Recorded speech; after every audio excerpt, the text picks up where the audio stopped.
فاليوم أنا بالموصل بالدوام عسكري، فموجودة أبراج حراسة داير مداير الفوج، فأكو بيت يم البرج الآن بيه ساعة بالأربعة العصر انفتح الباب مال هذا البيت، فطلعت بنية سبحان الله الخالق. طبعا هي صغيرة بالعمر، عمرها هيك 16-17 سنة، الشفة حمراء، العيون خضر، الشعر سلاسل من ذهب، فضفلة الدماغ حيل. هي مسيحية اسمها رندة. صار تبادل بيني وبينها بالنظرات، أشرت لها صورتها بالموبايل، لا صارت الشغلة عادية، سحبت القلم بديت أكتب، فالموضوع صار عبارة عن تبادل بيني وبينها بالكلام. فقلت يا صغير ايش بيك وياي بايع؟ تقول ليش؟ ترى من انزل احضنك حيل واهرب من الجيش. فتقول لي تعبت نفسك حيل بنظرات العيون، تنزل علي شلون؟ قل لي انت مجنون.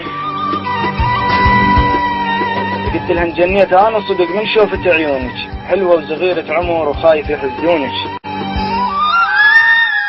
قلت لي ارجوك هذا الحجز قشمرت فيه العام، خلص الواجب وروح لفراشك ونام.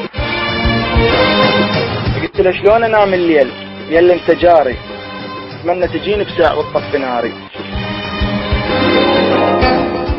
شلون اجيك بساعة وانتم حكومة، واللي يطب عسين يشقق هدومه. فقلت له كل الحكومة تروح فدولك يا تاج، القائد وآمر فوج وحراس الابراج.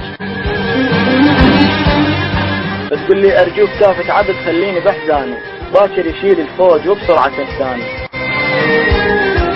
فقلت له خليه يشيل الفوج بس انا ما انساك، لازم يدور الزمن ونتلاقى انا وياك.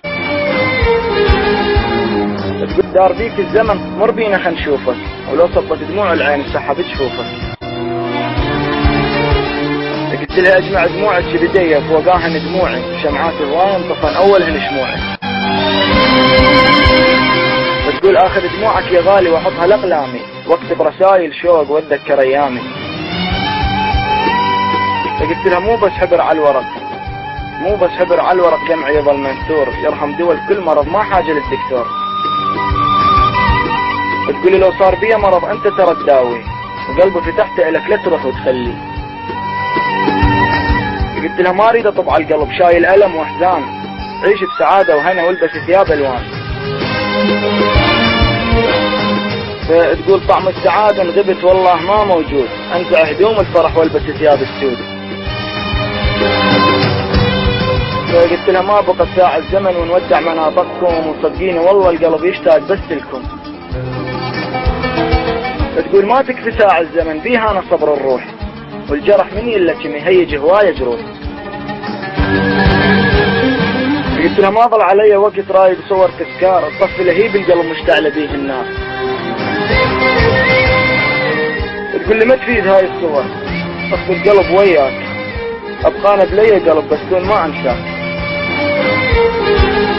قلت لها قلبك صغير بعد ما يحمل الحسرات، بس قلبه شاف هموم وضاق المرارات. تقول لي ارجوك جيب القلم يازيك تكتب بيه، يمكن اخلص حبر افتح وشوف ايش بيه. قلت له حتى اذا خلص حبر بس بيه دمع وهموم، حتى اكتب لك رقم رمشي علي كل يوم.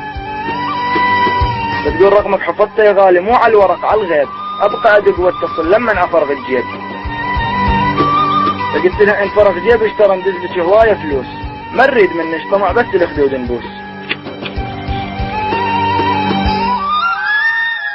فتقول كاتم وسال الدمع انطينا عنوانك، ولو هجرونا صدق تلقيني بحضانك. الدار بيك الزمن تلقيني خيمه وبيت، انثر دموع الفرح ووزع الشكليت. بتقول يا غالي فراقك صعب رايد اتوسل بيك، ارجوك اجل السفر خل شوف نشبع بيك. شلون اجل السفر وانا طريق بعيد، امانة الله يا رندة ذكرينا بالعيد.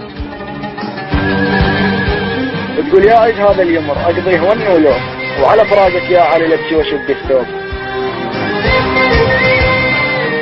واخيرا وليس اخرا، مثل اخر كلامي اودعك والله وياك، وهذا عنواني يا رندة وصدقيني ما انساك.